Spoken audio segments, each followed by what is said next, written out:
You're listening to The Cube, a new podcast series on Rappler about growing your career. Today, the topic is politics of your work email. Emails. Email has actually changed so much over, I would say, even just the last 5 years. I think the expectation to reply, I think the window of time has also changed. What do you think?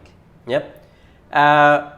Well, again, it depends on the context of the email. But for me, I have a self-standard that when someone sends me an email, regular important ones within the next 3 hours or 2 hours, I should be given a response. If it's something that's not really important, can be delayed, at least within 24 hours. I think that differs from industry to industry. If email is your primary mode of communication, you better reply quickly. I know with my team, I would expect a reply almost instantly, but that's because I think email has changed. Sometimes some of our email threads look like chat threads. Yep. You know, I have also one tip. Sometimes if I know that an email is important for this person, but for me it's not, and I decided not to email immediately, I would send a Viber or WhatsApp message to the person and said, hey, I got your email, but I am doing this today or right now. I will send you a reply tomorrow. At least I managed expectations. What if the person's not replying to you, Wyatt? Two situations. Could be internal. So if it's just a work colleague, you know, you can bump it up, that email. I don't go in assuming that they have deliberately not replied. And I think it's easy to believe that, I think, in a media company because we do get a ton of emails. So I just say, hey, maybe you haven't seen this. It would be cool if you could reply soon because we do need to get this going. So I never make it about feelings, right? And I never presuppose You don't assume the reasons for ignoring it. I don't presuppose that I know that a person has done this and that's why they're not replying. Right. I'm going to give my experience in multinational companies, and I work with people in remote places, like another country, another time zone. If someone doesn't reply, I would usually first send a WhatsApp or Viber message and says, hey, I sent you a message. Maybe you have missed it in your inbox. If they don't still, I give them a call. You know, just to send them the urgency. And my last resort would be to ambush them in their cubicle if ever they're in the same office. Same thing that you do. Maybe I'm more patient because in my industry, it's not as urgent as it could be in media. Right. I understand that they might have other things on their plate, but I started slow and then I build it up finally to personal interaction.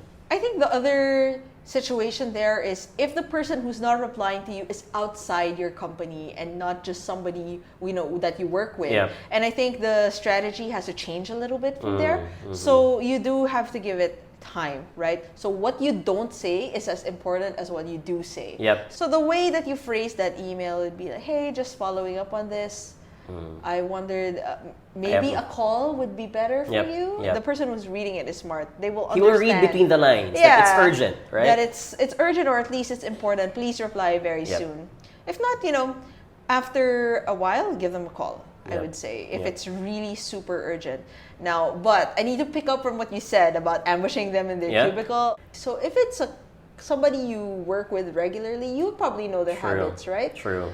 But because it's really invasion of space, right? It is. Konting kalabit, that's like, hey, you're no, and you're someone. also like distracting them from their momentum. Yep. They might have already been working on something. You can tell when you approach a person if they look busy. They've got their headphones on. They might there's a be reason. busy. There's a reason. I would say be very conscious of this, especially if it's somebody of a different rank, I would say. I think that still matters. Yep. Now, apart from the subject, addressing your emails to people. So people, the to field and the CC field and the BCC field. Wow, this is a tricky one. Oh man, this is the heart of the politics of your work email because it's not only what you do that will be talked about, it's also what you don't do and who you copy and who you don't copy. So when you're talking to somebody and you CC their boss, that's a tricky situation. I had this in my early years. I think the work colleague wasn't agreeing with what I was saying. So in order for her to increase her power in that email, she copied her boss, making me think that, okay, you don't agree with me, here's my boss. Right, and then the next level of how that would escalate is that you would copy your boss. Your boss as well. Or, okay, and this has happened, I've seen this happen, she copies your boss. Ah, Oh, no. as if telling you on to that boss that you're not doing something Right. right. Like, hey, you're not agreeing with me? We're not getting along? Hey, let me talk to your boss. I'm not a big fan of these things. It shows how immature hate you it. are in the Yeah. workplace. That, well, for one, it shows that you need to loop in other people to get the problem solved. Plus, number two, which may be a different topic altogether, but I'm not a fan of resolving conflicts over emails as well. So for me, emails are there because you want to document ideas, you want to put instructions into details. It's not a place for you to start a fight, or start showing emotions. I think a lot of conflicts get started over email, but not a lot of conflicts get resolved over email. Over email. So I think when there is a conflict over email, you must be self-aware enough to try and understand when you should say, okay, why don't we talk about this offline? Yeah. And in some cases, you might have to be the bigger man. You might have to... And my other issue with documenting your fights over emails, the fact that they're documented, this can easily be forwarded to someone else. And you don't want proof of how you wrote, how you could have been emotionally, you were so much pouring with anger. And you don't want an audience for this. The fact that it can be forwarded to someone else, it gives proof that, hey, this person was like this. I would say, as much as possible, be as straightforward as you can in the CC and BCC fields, and then let the conflicts be resolved offline. Loop in whomever you need to loop in, but when things get rocky, then I think you need to step away. So first, you need to make sure that you're not ruled by your emotions. So you better, if there's a conflict, don't resolve that over email. And remember, emails are prone to misunderstanding. The tone, the body language, the real intent of the person emailing, it's gone. It's different, right? Yeah. Versus when you're saying it personally. I think the art of conversation, it still trumps email in this case. Okay. I gotta say one other thing. Commenting on the length of emails and what does that say about you and the way you work at your workplace. 10 years of experience in different industries and companies, I realized the pattern. The higher the person is in the position, the shorter their emails are. And I think the reason for this is no one has the time to read novel-length emails, right? When you send a long email, that's also burdening the person to also read a long email. So as much as possible, people write and read shorter messages. They use jargons, they use bullet points instead of paragraphs. They keep everything really short. And I think it's a courtesy that you can show.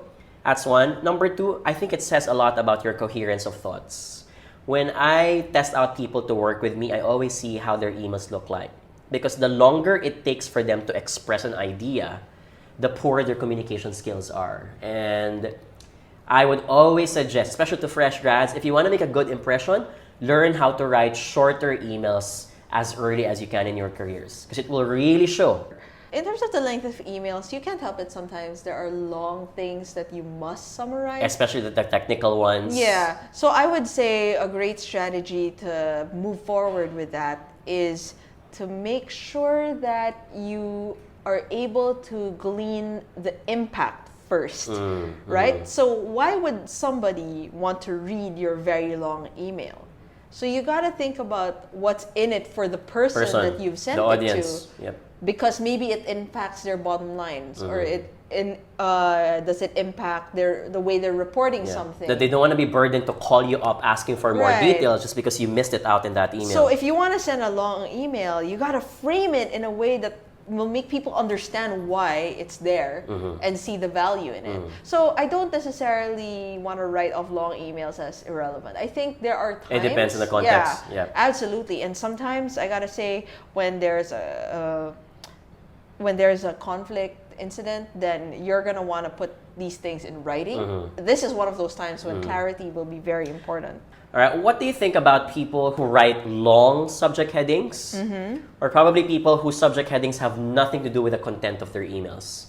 I have to say one thing that's always worked with me is if I see my name in the subject. This is because of the context of where I work, which is that industry. I get a lot of emails that are meant for a large group of people. Okay. It's just like if somebody yelled my name out in a crowd, I would be more likely to answer them. Don't try that trick too many times.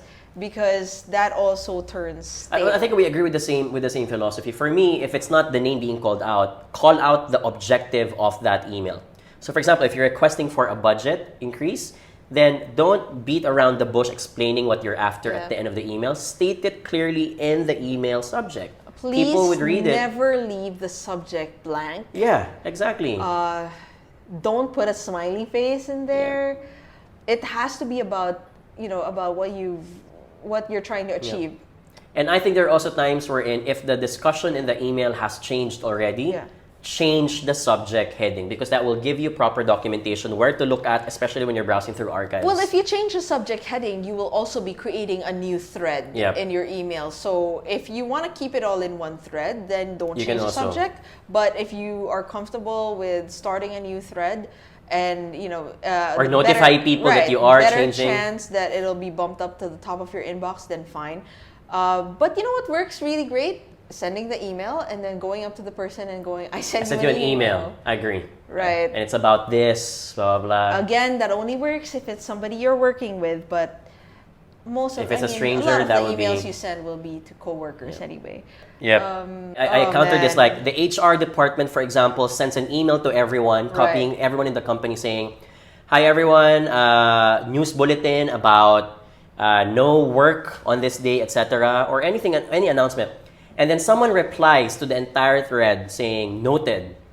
Don't you find that rude? Don't you find that, like, number one, it's a waste of space over the internet. And number two, it's an extra inbox that stresses people out, feeling the need to have to open it, only to find out that it's just a noted. In some companies, doing that is a way to be visible to others, especially when the HR people ask you to answer. But I think in general, come on guys. I think you should. There are rhetorical emails out there that you don't need to say, yes, noted. Or just reply directly to the HR guy. Exactly. I would also say, form letters, like generic letters with the body in them. And then, instead of asking Jonathan, let's say, if you want to be a speaker at an event or something, but you get an email that goes, hi friend, we would like you to be a speaker at this. If you couldn't bother to put his name in like you're inviting someone for the first time in the address field. I mean, if you couldn't be bothered to say dear Jonathan,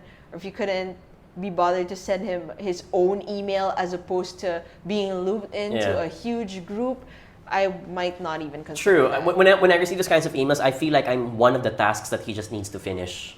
I mean, those personalization guys do matter, even if people think it's canned or it's just something prepared. But the fact that you took an extra effort to write down their name of the person, it means that the person matters. It makes me feel you're lazy, right? If you're copying templates and emailing them to each person. It goes a long way towards getting a response. So I think if you aren't getting a response, try to look at the way you are sending or writing your emails. Now, I think wrapping up, one last thing that people forget all the time is getting the spellings of people's names right. I've done this as well. I've committed this mistake. Yeah, I mean, so have I, right? It could make or break whether somebody doesn't know you. It's a stranger, not a friend. That you need something from that person or you're expecting a reply. I wouldn't take you seriously. It also matters how you respond to that. So you should say, I'm very sorry, and then never do it again. Right? Every time now, make sure you got it right. I think it's about attention to details as well. And if you get, spelling and grammar wrong in the body of your email, it may or may not matter, but more often than not, I think it does. Remember, if it's high stakes, like a potential employer, proofread the heck out of that email that you're about to send. Final note, I think email is another way to represent yourself. It is. It's a documented version of yourself. Yeah, in the digital space. And I think that is not going to go away anytime soon. Extend these rules to other areas like social media. So keep these rules in mind and check back on Rappler.com for more of the Cube. Let us know if you have any. Yeah, give us comments, guys. What do you think about emails? And what do you share think us your about boo-boos. Emails? Or if you have other topics that you might want us to tackle, let us know. And we'll see you soon.